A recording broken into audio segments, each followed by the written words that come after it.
8, 7, 6, 5, 4, 3, 2. Hola, buenas tardes. Hoy es 26 de abril, lunes 26 de abril. Este es el programa Elucubraciones sobre Economía que se transmite por el canal digital de ZTV. Hoy tenemos como invitado a Eloy Durán. Él es presidente o director de Efectividad Consultores y fue director general de Inversión Pública. Buenas tardes, Eloy. Buenas tardes, Juan. Mucho gusto. Un saludo para todos los que nos siguen. Bien, el día de hoy quería ver un poco el tema de cómo es que las variables macroeconómicas y microeconómicas se vienen moviendo con respecto a las expectativas que está generando este proceso electoral en nuestro país y que es un tema que nos quedó pendiente en una conversación anterior que tuvimos. Entonces, quería ver qué tan desierto hay, por ejemplo, de que el crecimiento económico del que hemos gozado, digamos, en los últimos años, no se ve traducido en mejores condiciones de vida. Y de qué manera este crecimiento, por ejemplo, ha influido o no en ciertas variables, ¿no? Entonces, quería empezar por el tema de pobreza, ¿no? Aquí tenemos un primer cuadro en donde se muestra cómo ha evolucionado el crecimiento medido en función del Producto Bruto Interno a millones de soles del 2007 y cómo es que ha evolucionado la pobreza monetaria desde el año 2004 hasta el año 2020. Claramente podemos ver de que en la medida que ha ido aumentando el crecimiento, la pobreza ha ido disminuyendo. ¿Cuál es la primera reflexión, Eloy, sobre este tema? Mira, este comportamiento de las curvas se presenta en una economía que es abierta, pero es una economía abierta. Puede ser pequeña, es verdad, puede ser pequeña. En algunos productos puede ser importante a nivel internacional, mineros, agrícolas. La importancia de tener la economía abierta nos permite esto. Tenemos inversión extranjera, tenemos inversión privada nacional, y es la inversión que se mueve a través de capitales privados, nacionales o extranjeros, la que genera crecimiento en la economía. Y este crecimiento en la economía se traduce en mejores ingresos y menor nivel de pobreza, ¿no? Es perfectamente entendible la curva en el caso peruano. Bien, la tendencia es clara, ¿no? Hasta el año 2019 hemos crecido, igual en el caso de la pobreza, hasta el año 2019 ha ido bajando de manera constante en el tiempo. Sin embargo, el 2020, y esto hay que aclararlo, porque eso también ha generado malestar en la población, el hecho de que el Producto Bruto Interno haya sufrido una importante contracción, que se nota en la curva que está de rojo, es la de crecimiento, medida en función del Producto Bruto Interno, y esto ha generado de que el nivel de pobreza se incremente del 20.2% del total de la población al 30.3%. ¿Crees tú que, o cuáles son las expectativas en todo caso que tú avisoras para este año con respecto al crecimiento y a la pobreza?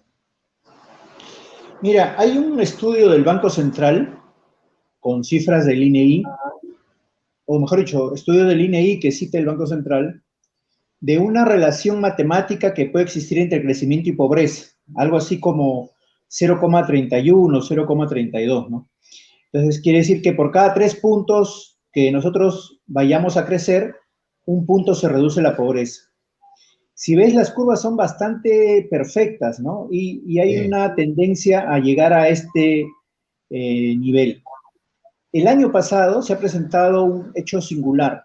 Cae el crecimiento económico o la economía 11,1% y se estima que la pobreza podría llegar a caer, podría llegar a subir incluso hasta 10 puntos, ¿no?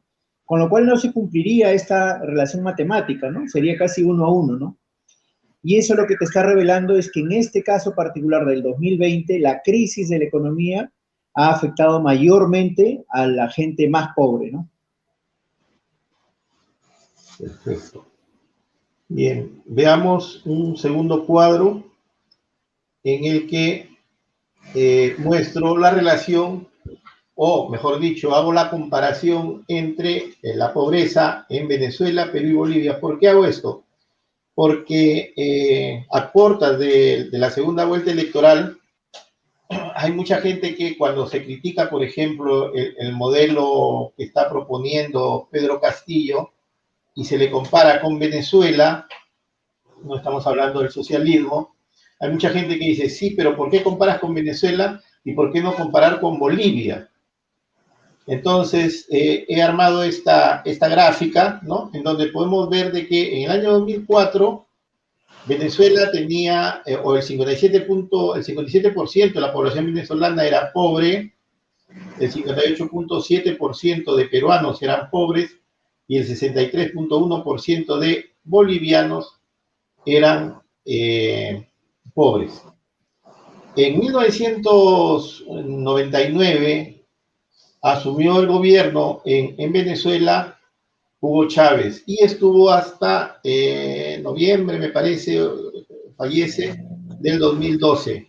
Entonces, a partir del 2013 ya es el gobierno de Maduro. Y en el caso de Bolivia, Evo Morales asume el 2006, ¿no? 2006, y estuvo hasta el 2019. Muy bien, ese es el punto de partida. Ahora vemos el punto de llegada, ¿no? Al 2019, la pobreza en el Perú era de solamente 20.2% de la población. En Bolivia, 37.2%, y en Venezuela ha subido al 96.2%, según la Universidad Católica de allá en Venezuela, que hizo este estudio. Si vemos con respecto a Bolivia, ¿no? Nosotros partimos el 2004 con una diferencia de 4.5 puntos porcentuales, de 58.7 a 63.1. Pero el 2019, ¿no? Y el Perú ha bajado de manera constante hasta llegar a 20.2, o sea, ha bajado 38.5 puntos porcentuales, 38.5 puntos porcentuales del 2004 al 2019, o sea, en 15 años, ¿no? Mientras que Bolivia se estancó en 37.2, bajó más o menos 26 puntos porcentuales, ¿no? ¿Cuál es la primera reflexión respecto a esto, Eloy? Bueno, el caso venezolano no admite mucho análisis, ¿no? Ahí la economía ha ido para atrás. Se ha restringido el acceso de los capitales privados, se ha reemplazado esto por inversión pública, capitales del Estado, y el Estado ha distraído sus recursos en atender los servicios de primera necesidad más que la producción en empresas. Hay mucha ayuda social del gobierno y no tiene posibilidades de crecer. ¿Crees, disculpa, sí, ¿crees que sea una casualidad que el punto de quiebre se da justo con el fallecimiento de Hugo Chávez, o era algo ya previsible? O sea, lo que ha ocurrido después del año 2003, si hubiese estado Chávez o ahora Maduro, igual iba a suceder. Venezuela tiene una opción de su política que la ha mantenido, ¿no? Y con cierta estabilidad en el proceso de Chávez. Pero eso más que nada se debe a la evolución del precio del petróleo. Como sabemos, Venezuela depende mucho de eso, ¿no? Y han tenido periodos con altibajos, pero más altos que bajos. Y eso sostiene el modelo chavista, ¿no? Ya cuando Maduro llega, ya el petróleo tiene una tendencia a la baja, ¿no? Incluso el año pasado ha llegado a costar 0 el petróleo. Entonces ya los ingresos que tiene el país son mucho menores. Y eso se nota en la curva que ahora es creciente de pobreza, ¿no? Ya no tiene ese soporte en el precio del petróleo. En el caso boliviano y peruano, sus economías también son pequeñas, mucho más pequeña la boliviana, pero con un comportamiento similar en alguna parte y diferente en otra. Similar es que ambos dependen de exportación. Bolivia tiene el estaño, tiene el gas, es un buen desempeño en cuanto a industria minera, ahora el litio, ¿no? Perú de igual forma, ¿no? También tiene una canasta un poco más grande porque tiene cobre, oro, plata, zinc, plomo, molibdeno. Y también tiene una canasta de commodities por el lado industrial. Entonces, mientras esos precios funcionan bien, los indicadores van yendo bien. Hoy día, por ejemplo, hoy día el cobre ha batido su récord de 10 años, ¿no? Entonces estamos muy bien por ese lado. ¿Por qué las curvas descienden en forma similar, pero con cierta ventaja para Perú respecto a Bolivia? Es que en el caso peruano tenemos una economía un poquito más diversificada, tenemos una industria un poquito mayor y tenemos un sector servicios muy grande, ¿no? El sector servicios nuestro da empleo, por ejemplo, al 50% de la población. Tenemos todo tipo de servicios. Es más, son servicios muy demandados por bolivianos que llegan a Moquegua, Puno, Tacna, Arequipa, y por chilenos, ¿no? Así que ahí está pues la diferencia entre ambas trayectorias, ¿no? Sí, porque si revisamos los niveles de crecimiento, el crecimiento de la economía boliviana ha sido muy similar en cuanto a porcentajes con respecto a la economía peruana, ¿no? Más o menos se mueve por ahí un 4.8, 4.9%, que es similar al crecimiento de los últimos 20 años de la economía peruana.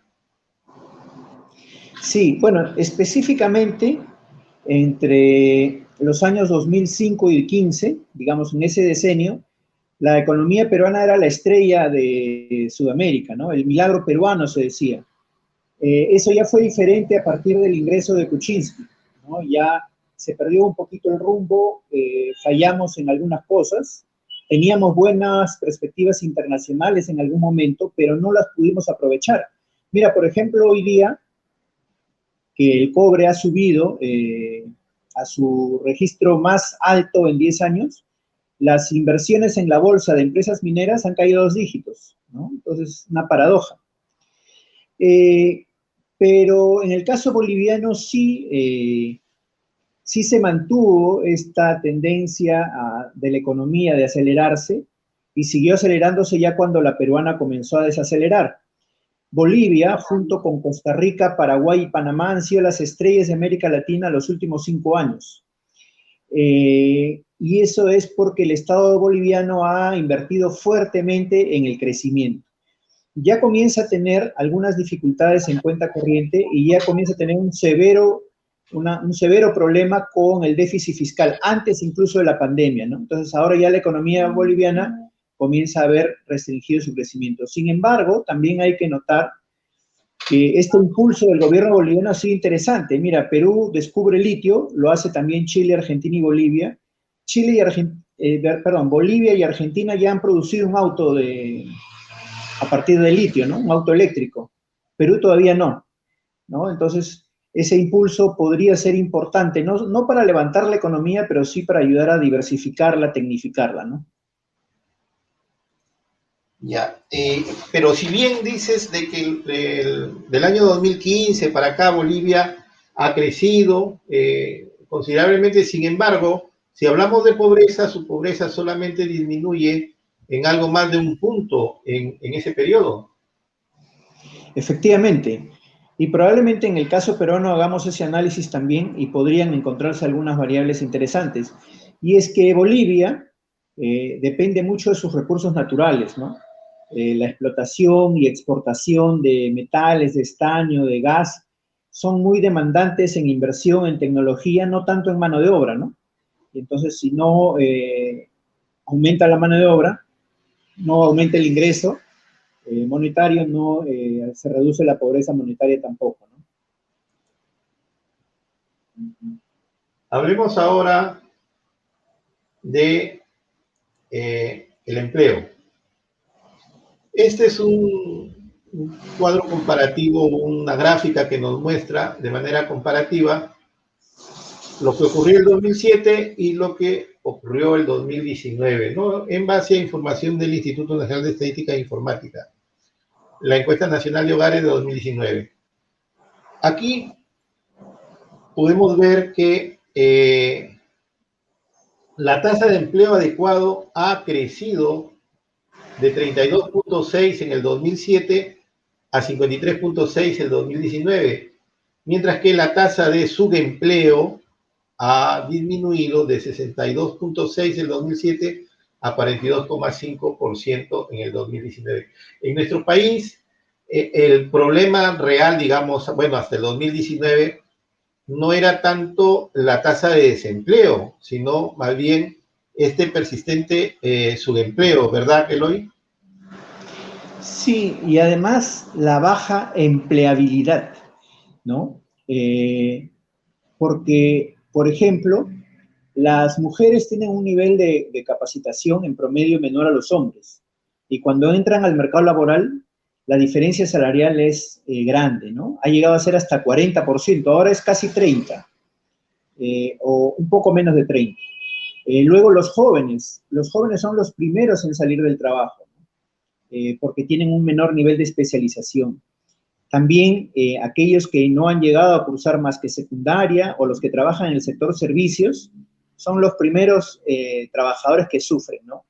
Es una economía con un bajo nivel de productividad, producto de esto, que está muy afectada por estos vaivenes, ¿no? Y esto antes de la pandemia y mucho más con la pandemia, ¿no? Bien, hagamos ahora un análisis de la población ocupada con respecto al nivel educativo, a los servicios de salud, ¿no? En los siguientes cuadros.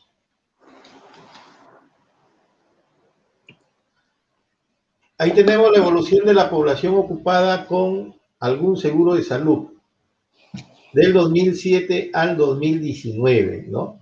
Y podemos ver de que en el 2007 la cantidad de población ocupada con seguro era de solamente 30,3% y ahora se ha ubicado en 73,8%, ¿no? Claro, aquí estamos hablando de tres tipos de seguros, ¿no?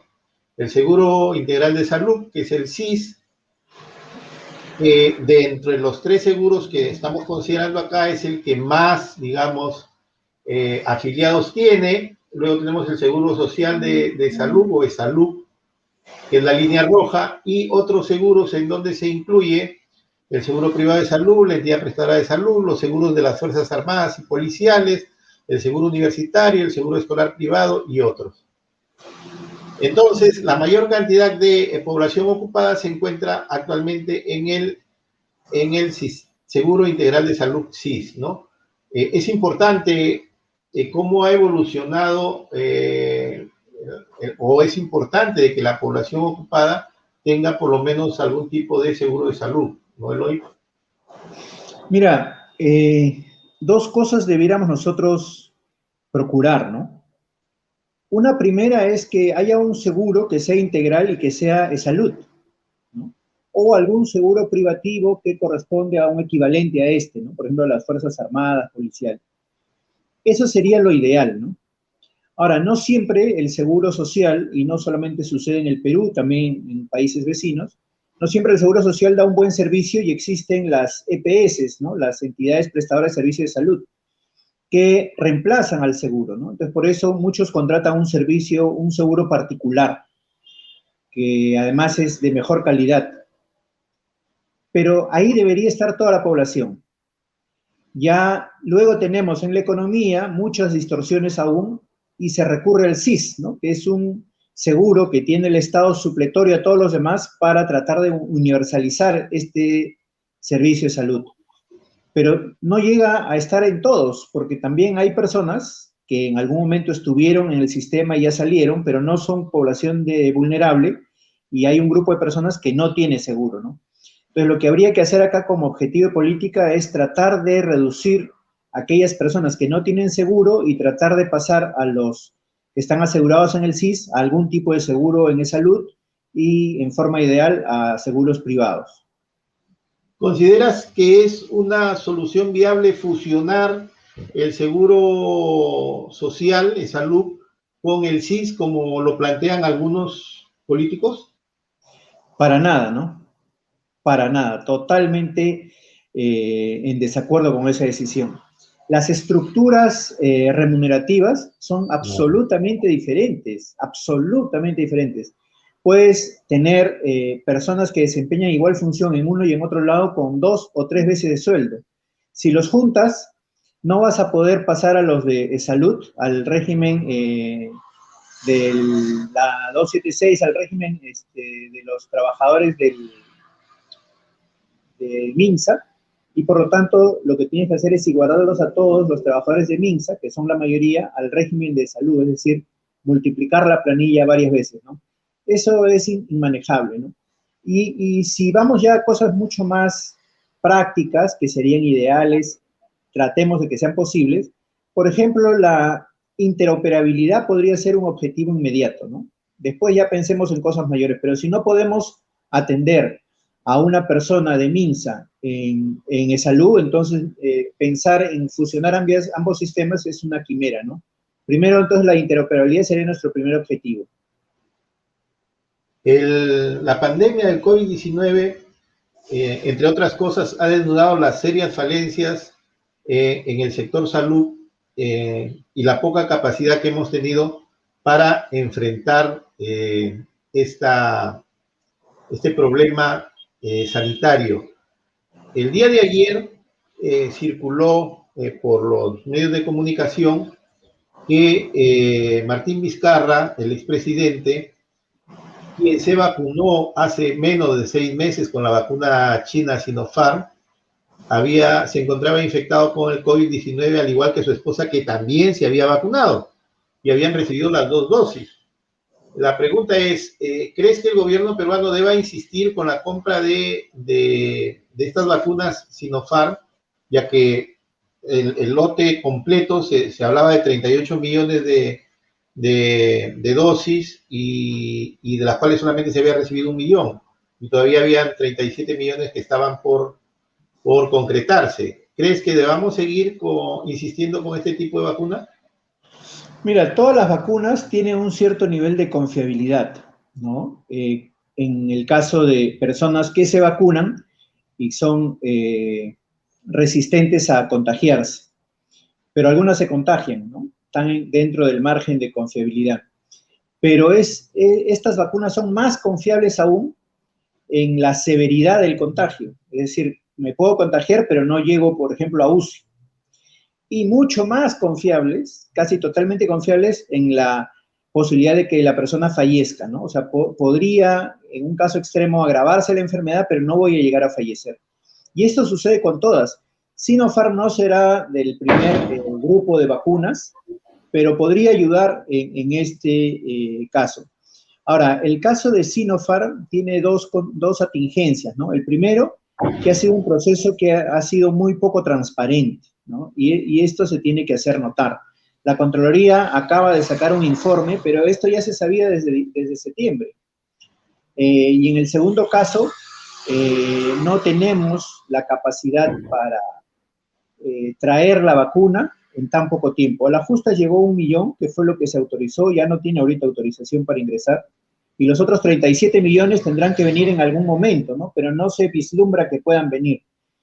A diferencia de las otras vacunas, por ejemplo, Pfizer, sí hay un lote importante que la propia Pfizer lo ofreció, sí hay un lote importante que COVAX Facility nos trajo, sí hay un lote importante de las vacunas Sputnik V que han traído los rusos, sí podría haber un lote importante de vacunas de gobiernos que tienen un temporal exceso y que pueden prestarnos vacunas, y sí hay una posibilidad de traer vacunas que recientemente han entrado al mercado, Moderna, Johnson & Johnson, AstraZeneca, que podríamos también traer, ¿no?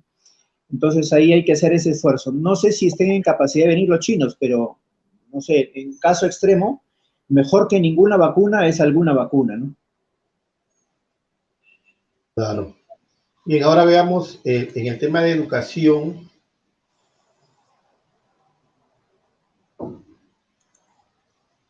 ¿Cómo se compone la población ocupada según el nivel de educación? Igualmente hacemos la comparación entre la situación presentada del año 2007 y el 2019, ¿no? Y aquí lo que vemos es de que lo que ha reducido, básicamente, lo que se ha reducido básicamente en algo más de en 7.5 puntos porcentuales es la cantidad de población ocupada que solamente contaba con nivel primario, ¿no? De 31.6% a 24.1%. Y lo que más ha aumentado es la superior universitaria en casi 4 puntos porcentuales, 4 puntos porcentuales. Sin embargo, es bastante poca la mano de obra ocupada que tiene nivel universitario o técnico en nuestro país. ¿Verdad, Eloy? Sí, mira, yo estoy siguiendo las cifras que mes a mes reporta el INEI con encuestas sobre empleo. Salen junto con las encuestas del PBI los días 15. Y ahí lo que se ve es un deterioro muy fuerte en la población ocupada que no tiene instrucción o tiene instrucción primaria solamente, y en la población ocupada que tiene, en la población ocupada que tiene educación superior. Y en los dos casos, los menos capacitados y los más preparados. Y tanto de las pequeñas empresas como de las grandes empresas. No tanto ataca a la población secundaria o superior técnica, ni a las medianas empresas, pero sí a las pequeñas y grandes en lo que es educación solo primaria y educación superior universitaria, ¿no? Y es el reflejo ese de la economía, ¿no? La producción no está caminando al 100% y el sector servicios está siendo bastante afectado.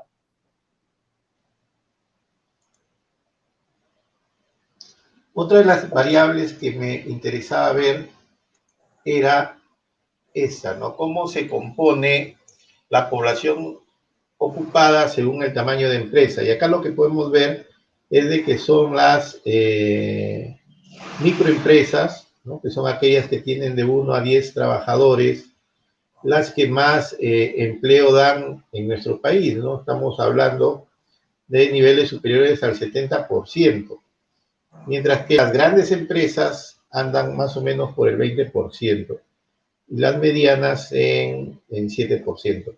Sin embargo,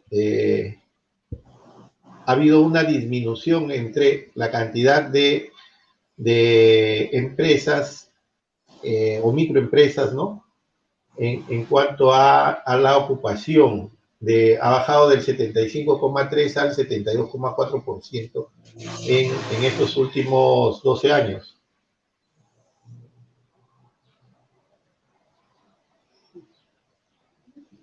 Eloy. Sí, mira, lo ideal sería que estas empresas pequeñas comiencen a bajar porque crecen, ¿no? Se vuelven medianas, digamos, ¿no? O que siendo pequeñas, otros indicadores comienzan a mejorar. Por ejemplo, este que veíamos hace poco del seguro, ¿no? Porque ¿cuántas de estas empresas tendrán sus papeles en regla? ¿No? Tendrán a las personas en planilla, les pagarán vacaciones ETS, les darán seguro médico, ¿no? Les darán sus implementos de seguridad o los EPPs que le llaman, ¿no? Entonces, eso sería lo ideal, ¿no? Teniendo estas empresas en regla, trabajando en armonía con las medianas y grandes empresas, siendo sus articuladores perfectos, sus proveedores de insumos, eso sería deseable, ¿no? O que bajen. Aquí no bajan suficientemente, ¿no? Ahora, eso no significa que estas empresas que están ahora sean las mismas que estaban hace 10 años. No, son otras, ¿no? Porque estas empresas tienen una facilidad para aparecer y desaparecer. ¿En qué sentido aparecen y desaparecen? Primero, cuando hay un shock importante, ¿no? Crítico, como ahora, ¿no? Hay algunas que ya desaparecieron, otras que seguirán. Las que tienen contratos todavía vigentes con otras empresas a las cuales proveen de insumos, seguirán, pero las otras desaparecen. cuando hay un shock. Otro motivo importante para desaparecer es cuando hay deudas, ¿no? Como el caso actual, ¿no? Le deben a los bancos, le deben a la SUNAT, le deben a la municipalidad, desaparecen tranquilamente y desaparece la deuda, con lo cual, como comentamos una sesión anterior, hay que pensar en la posibilidad de cambiar el sistema de cobranza, ¿no? Para que no desaparezcan tan fácilmente estas empresas, ¿no? Y el tercer motivo puede ser cuando hay cambio en la dirección, cuando hay uno de los familiares que se retira de la empresa, forma otra empresa, pasa a hacer otra actividad, o cuando el patriarca fallece y no deja esto en manos de las mismas personas de la familia preparadas, entonces cambia la empresa o desaparece la empresa, ¿no? ¿A qué empresas o a qué tipo de empresas, en todo caso, crees tú que ha afectado más el tema del COVID-19? Bueno, ¿no? Las medidas de confinamiento producto del COVID-19, ¿no? A las micro, a las pequeñas, a las medianas, a las grandes empresas. Bueno, en principio, la norma dividió al país en dos, ¿no? Las empresas de los servicios esenciales y los no esenciales, ¿no? Entonces, esenciales teníamos los bancos, los comercios, las farmacias, los grifos. Esos no han sido afectados tanto como otros.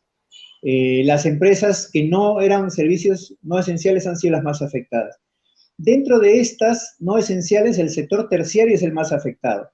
Hace un par de semanas, 3 semanas, conversábamos cómo la economía se estaba sustentando en el sector financiero, por un lado, y en el sector alojamiento, restaurantes, compras mayoristas y minoristas, ¿no?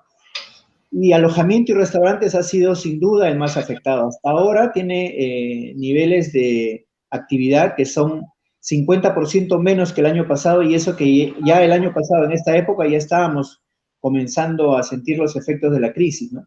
Entonces ahí tenemos al sector más castigado. Y en segundo lugar, todo lo que tiene que ver con los incentivos, el rescate financiero, ¿no?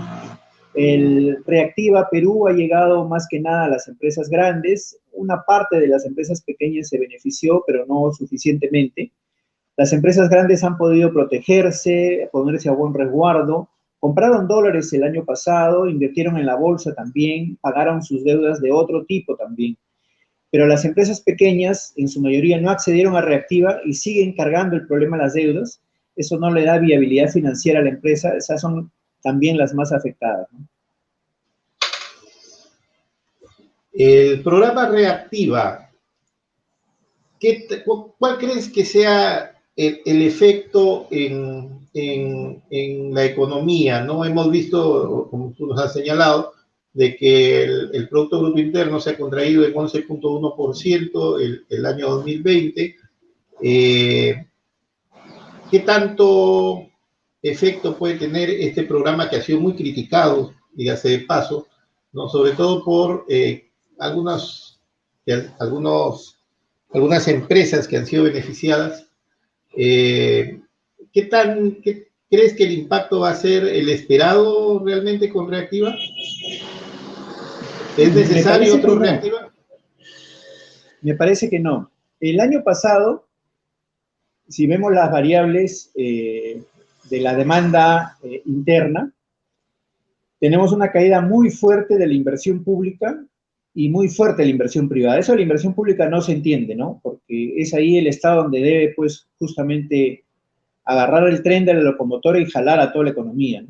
Pero bueno, no fue así con la inversión pública, tampoco lo hacía con la inversión privada, y en el caso de la inversión privada, además, explicable, ¿no? Porque comienzan a haber algunos visos de incertidumbre, se cambió de presidente, se cambió de Congreso, seguían los conflictos, se avecinaba la campaña electoral y llegamos hasta el momento actual, pues donde la incertidumbre está llegando a niveles máximos, ¿no? Y esto también afectó al consumo privado, al consumo de las empresas y los negocios, ¿no? Ya no estamos hablando de una empresa que quiere hacer una nueva planta, no, ya estamos hablando de una empresa que no sabe si comprar o no insumos para volver a producir.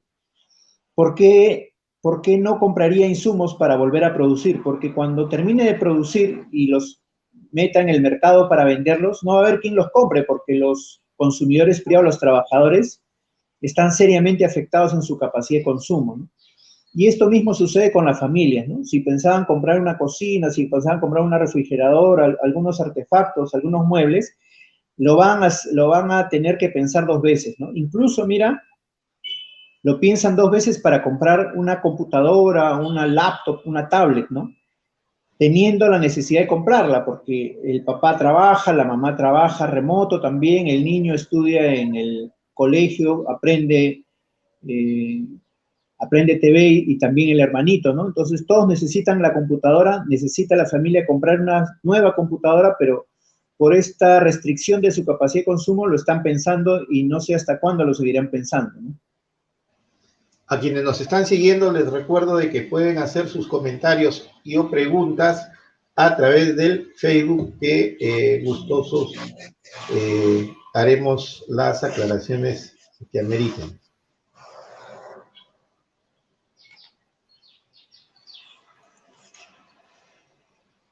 Esta gráfica me pareció interesante, que es la evolución del ingreso promedio mensual proveniente del trabajo 2007-2019. Bueno, lo primero es que el promedio del ingreso está por encima de la remuneración mínima, ¿no? Y lo segundo es de que la tasa de crecimiento de 4.9% es casi igual a la tasa de crecimiento del Producto Bruto Interno. ¿Es una casualidad o existe alguna relación? No, sí hay alguna relación ahí, ¿no? Sí hay relación a eso. Pues partimos el año 2007, teníamos 810,5 soles, ¿no?, de ingreso promedio mensual, y actualmente nos encontramos en 1.443,10. Lógicamente, cuando esto se desagrega por sexo, tenemos de que, por ejemplo, en el caso de los hombres, la remuneración o el ingreso promedio es superior a 1.600 y en el caso de las mujeres es inferior a 1.200. ¿Cuál crees tú que sea la razón? Mira, todavía subsiste algún criterio arbitrario que permite que se establezca estas diferencias, ¿no?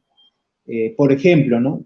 El hombre que es contratado es altamente productivo, ¿no? La mujer también, ¿no? Ambos tienen sus características propias, pero en el caso de la mujer existe un factor crítico que puede hacer que esa productividad disminuya, ¿no? Como es el hecho de quedar embarazada, ¿no? Esa y otras ideas que tienen ya mucho tiempo son las que hacen que la mujer no gane lo mismo, ¿no? Pero deberíamos comenzar a cambiar esto, ¿no? En algunos casos las mujeres suelen tener una productividad mayor, pero producto de esta y otras variables, su remuneración es menor, ¿no? Esto está cambiando relativamente, ¿no? Pero todavía a una velocidad muy lenta, ¿no? Actualmente es veintitantos, casi 30% la diferencia, ha llegado a ser casi 40% esa diferencia, ¿no? Pero esto tiene que cambiar. Lo otro es de que ya con Vizcarra, ¿no? Con Vizcarra, este crecimiento se desaceleró, de tal manera que del 2008 al 2019 la variación porcentual solamente fue de 3,1%. ¿A qué crees que se debió esto? Mira, hay un par de explicaciones. La primera es su velocidad de crecimiento no debiera ser tan alta porque la velocidad en la que mejora la productividad laboral no es tan alta.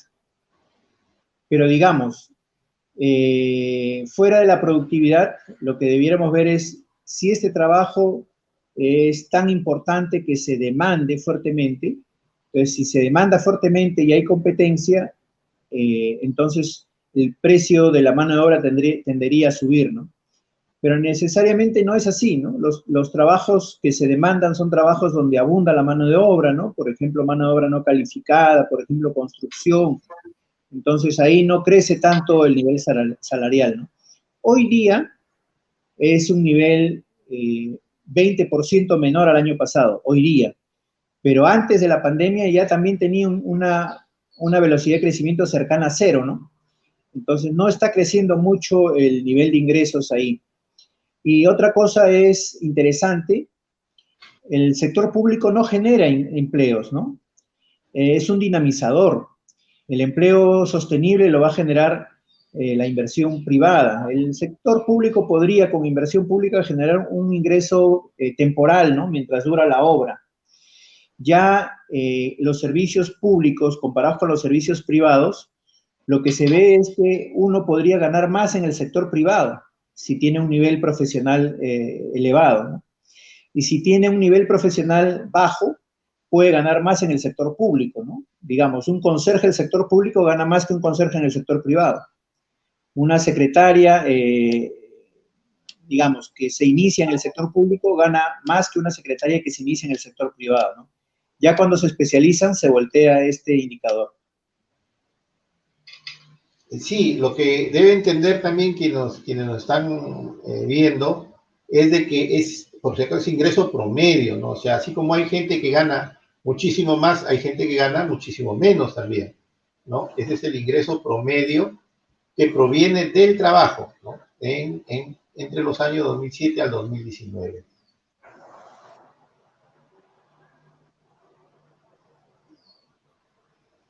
Es así. Otra de las variables acá importantes, ¿no? Para para las relaciones comerciales es cómo ha venido evolucionando el tipo de cambio, ¿no?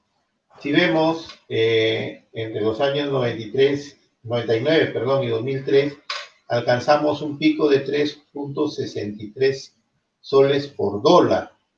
Sin embargo, hoy estamos en un promedio de 3.83 soles por dólar.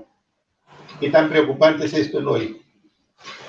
Mira, hace mucho tiempo el dólar se ha comportado en una banda que no preocupaba, de 3.50 a 3.60, hace mucho tiempo, con algunos altibajos, pero no superaban esta banda de precios. O sea, digamos, la llegada de dólares del narcotráfico en el verano, la venta de dólares que hacen las empresas en abril para pagar la regularización del impuesto a la renta, o en mayo para pagar la CTS, ¿no? Ya son periodos conocidos en los cuales el dólar subía o bajaba, pero de ese rango, 3.50, 3.60, no salía.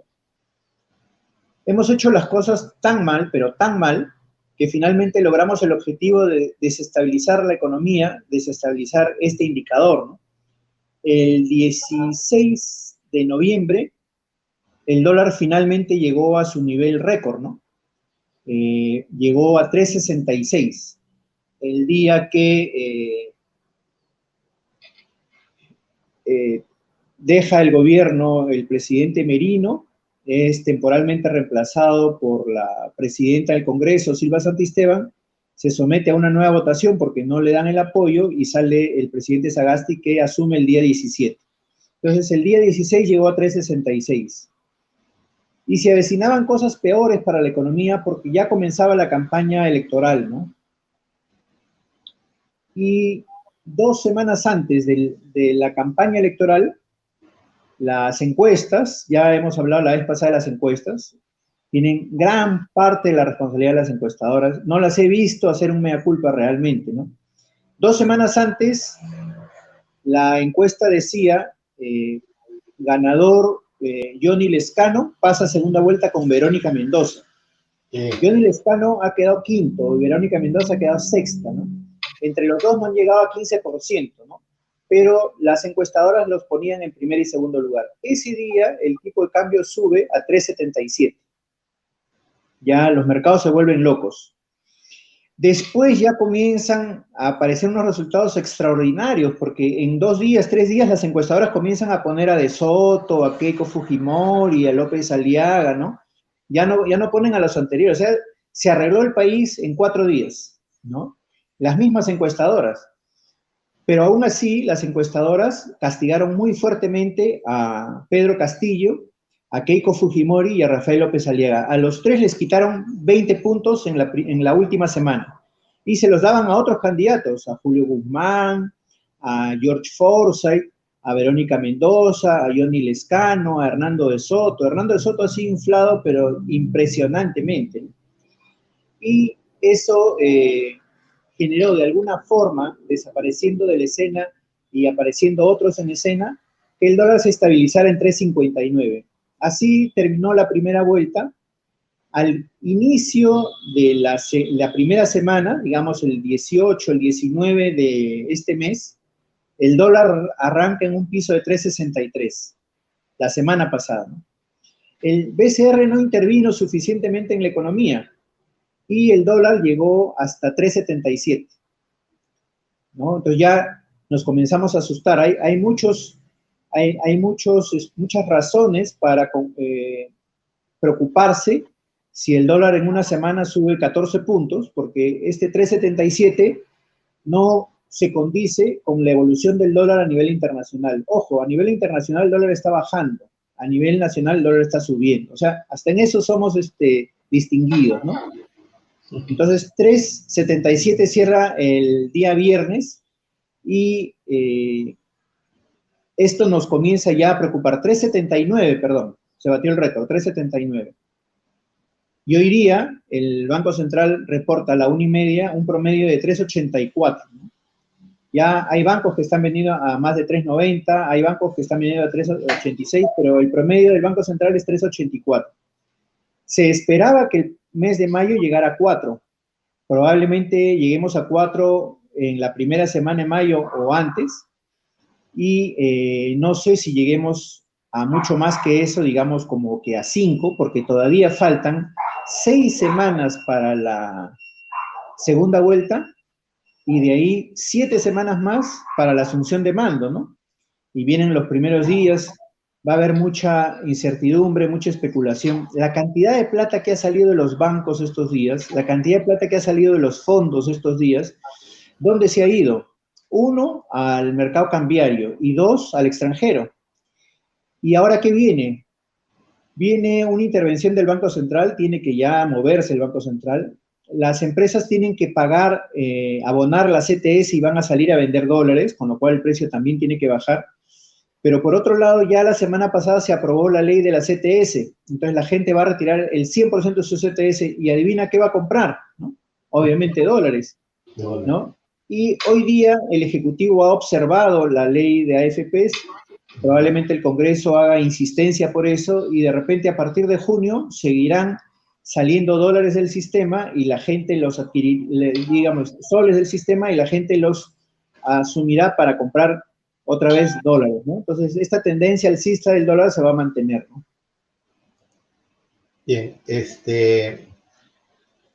Magali, creo me dijiste, Magali o... Sí, Magali Carrillo. ¿No? Magali nos dice que el alza del tipo de cambio es en parte por el nerviosismo que nos genera la posible situación política también. ¿Este incremento crees que sea netamente especulativo? Yo no lo llamaría especulativo. Mira, a mí me han tenido conversando esta tarde de por qué los empresarios hacen eso. Yo no estoy seguro que sean los empresarios, ¿eh?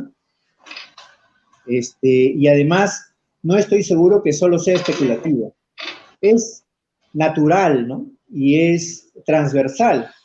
O sea, la gente que tiene un negocio pequeñito y que tiene soles y que tiene que comprar productos para su negocio pequeñito que son importados y que van a subir de precio porque el dólar va a subir de precio. Entonces, ¿qué tiene que hacer? Comprar dólares, si no, ¿cómo se protege, no? Hay muchas personas que están haciendo caja para irse a vacunar afuera. Hay muchas personas que están haciendo caja porque ya quieren irse a radicar afuera. Entonces, ¿qué tienen que hacer? Comprar los dólares.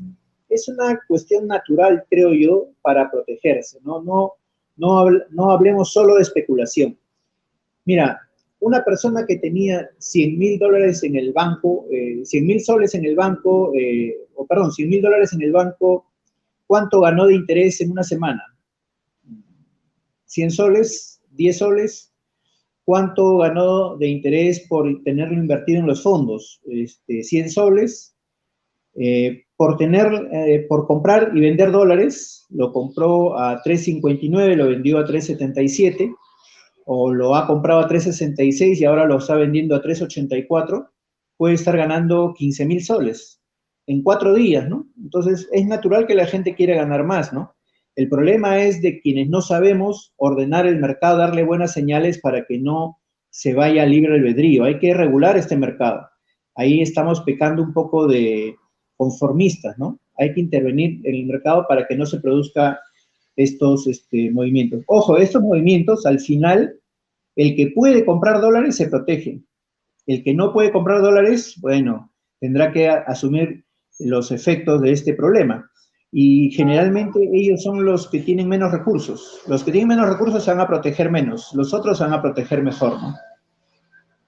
¿Qué tanto puede afectar negativamente, por supuesto, la incertidumbre que genera, por ejemplo, ayer Pedro Castillo estuvo por acá por Chiclayo, ¿no? Le preguntaron por quiénes formaban parte de su equipo técnico y dijo que no podía señalar nombres, ¿no? Este tipo de declaraciones que generan más incertidumbre que certezas, ¿qué tanto pueden afectar, ¿no?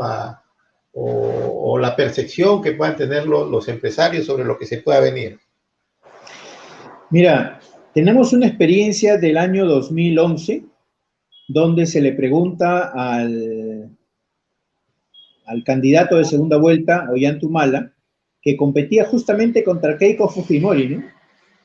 Y se le dice, ¿qué política va a aplicar usted? Yo voy a aplicar la hoja de ruta, pero esto es diferente a su plan de gobierno. No, mi plan de gobierno es un marco referencial.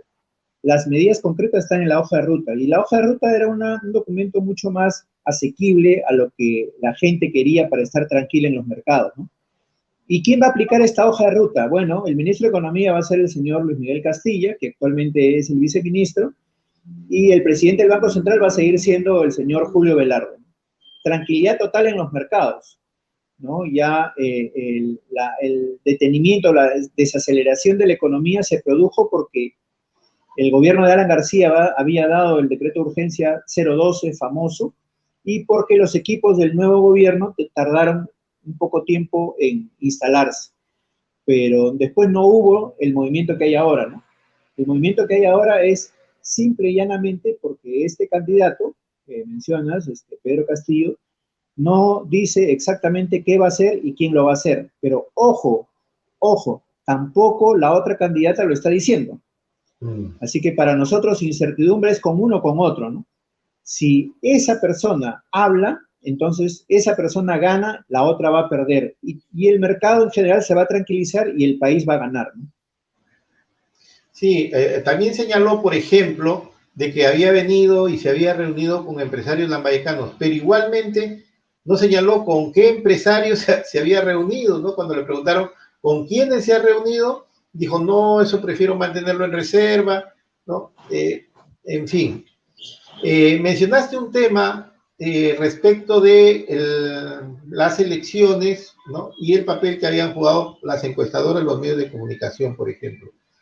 ¿Crees tú que la salida de Clara Elvira Ospina de la dirección periodística de Canal N y América Televisión haya tenido que ver con los resultados electorales o con la línea editorial de estos canales? Quizá, ¿no? Y quizá más post que es ex ante, ¿no? Quizá más para lo que se venía que para lo que pasó. Pero no va por ahí todo el problema, ¿no? Las encuestas también en sí mismas son un problema, ¿no? Mira, que salga una encuesta que haga 1.200 observaciones en la calle, ¿no? Que ya es una muestra pequeña, ¿no? Y que el 40%, 35% no respondan, entonces te quedas con 800 personas que votan, entre comillas, y que incluso en alguna de estas encuestas, esta que salió el domingo, las llaman por teléfono. O sea, la encuestadora va a llamar a la zona rural por teléfono. Claro, ¿no? Entonces, están tomando muy mal datos de la realidad y están confundiendo, si es que no manipulando, la opinión pública, ¿no? Las encuestas tienen que tener una regulación mucho más severa porque ahí se está formando la conciencia del país. Y ahora estamos en esta situación, entre otras cosas, por culpa de ellas también. Esa era la otra pregunta, ¿no? ¿Crees tú que debe formarse, aquí no recuerdo a quién entrevistaba y me hablaba de que debía existir un código de ética que las encuestadoras debían respetar, ¿no? ¿Debían ser reguladas las encuestadoras? Sí, mira, hay una foto interesante de la última encuesta publicada el día domingo 4. Gana Lescano, segunda Mendoza, ¿no? Tercero está Forsyth, está comenzando a aparecer ya De Soto, quinta comienza a aparecer Fujimori, séptimo por ahí aparece López Aliaga y décimo Pedro Castillo, ¿no? Entonces el décimo terminó siendo primero, el séptimo terminó siendo tercera y la quinta terminó siendo segunda, ¿no? Entonces no vieron nada de eso en los 7 días, cuesta creerlo, ¿no? Y eso pasó incluso en sus encuestas de la semana que no se publican. Pero digamos, algún nivel mínimo de consenso en torno a ciertas formas de comportamiento deberían ellos mismos plantearse y de lo contrario, sugerirse para que se impongan, ¿no? Ya no podrían aceptarse encuestas telefónicas, ¿no? O sea, si el voto es secreto, entonces yo lleno un papelito y lo meto en un folder del encuestador y punto, porque es secreto, ¿no? Pero si yo voy a escribir mi voto delante de él, si yo voy a escribir mi voto porque él me dice quién es quién, si yo voy a decirle en el oído cuál es la persona por la que voy a votar porque me está haciendo una llamada telefónica, entonces ya se desvirtúa el voto, así no va a votar. Entonces hay cierto tipo de metodologías que deberían ya proscribirse y solo trabajar con las más confiables. Ayer entrevistaba al doctor Ciro Gálvez de Runa, ¿no? Y él decía y estaba 100% seguro de que había habido fraude electoral, ¿no? Porque justamente, ¿no? O sea, claro, él se iba un poquito más atrás y decía, en el debate, yo gané en el debate con el 57%, decía, por ejemplo, él, ¿no? Yo gané el debate, yo tenía el 57% de respaldo. Sin embargo, el día 11 de abril, ese supuesto respaldo que había recibido no se ha visto traducido en la votación real, ¿no? No he obtenido nada, decía él, ¿no? Y eso no me parece lógico, decía, ¿no? Para mí ha habido fraude. ¿Crees tú que haya habido algún tipo de irregularidad durante el proceso electoral? Mira, puede haber habido deficiencias, ¿no? Pero no irregularidades y menos aún fraude abierto, ¿no? Claro. Algunas cosas podrían ser cuestionadas y para eso ya el Jurado Nacional de Elecciones tiene las actas observadas y decidirá sobre eso, ¿no? Lo que yo sí creo más bien es que tampoco ayudó el debate. El debate ha sido una distorsión que ha hecho crear una fantasía donde no debía haber otra cosa, ¿no? Va a ser diferente cuando haya un debate ahora entre los dos candidatos, pero los anteriores Claro. debates, estos 3 días, no sirvieron. ¿Por qué? Mira, los que, según las encuestas electrónicas, ganaron el debate fueron Mendoza, De Soto y López Aliaga, según las encuestas electrónicas.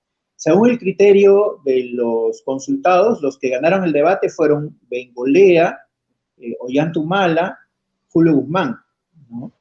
Hubo buen desempeño también en Ciro Gálvez, también en Rafael Santos, ¿no? Ahora, una cosa interesante acá, no sirvieron para nada al margen del formato, también por el desempeño.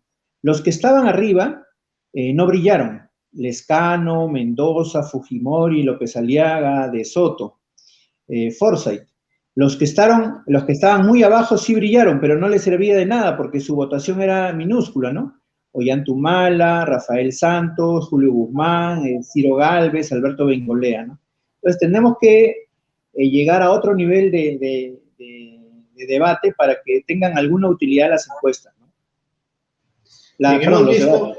hemos visto o hemos hecho el análisis de algunas de las variables económicas. No se puede hacer el análisis de todas tampoco, dada el tiempo que siempre juega en contra. Y hemos hablado algo del espectro político. Ahora la pregunta es, dado esto, ¿no? ¿Qué es lo que les espera o qué le espera a la economía nacional, a la economía de las empresas y de las familias, de cara a lo que se pueda resolver en este proceso electoral y a cómo se viene manejando el problema de la pandemia, ¿no? Son dos hechos que han confluido y que nos están afectando gravemente, ¿no? ¿Qué es lo que podemos esperar, Eloy? Mira, mencionas el caso de la pandemia, también al mismo nivel de importancia yo pondría la crisis económica, ¿no? Porque, digamos, si yo no tengo empleo e ingreso, no voy a tener para comprar un balón de oxígeno, ¿no? O para atender a mi familiar, ¿no? Y viceversa, ¿no? Si yo no tengo salud, no tengo economía. Entonces, el tema que subyace a todos es la crisis sanitaria y la crisis económica, pero encima de eso tenemos algunas variables. Uno, el manejo poco acertado que se hace desde el gobierno actual. Pésimo. Dos, la incertidumbre que se prevé con este periodo de transición hasta el 28 de julio, incluso los primeros meses del nuevo gobierno, ¿no? Y tres, el periodo de adaptación que tenga el nuevo gobierno para superar esta crisis. Esto le pasó a Toledo, le pasó a Alan García, le pasó a Yantumala, le pasó a PPK, ¿no? De 9 meses a 1 año y medio en el cual la economía se resiente y se desacelera. Ahora no será así, ahora simplemente será que la economía no se acelera, pero ya viene desacelerada desde el año 2019, ¿no? Hay problema con con deudas, hay problema con ingresos, que son 20% menores, hay problema con empleo, hay problema con crecimiento, hay problema con pobreza, hay problema con consumo, hay problema con inversión.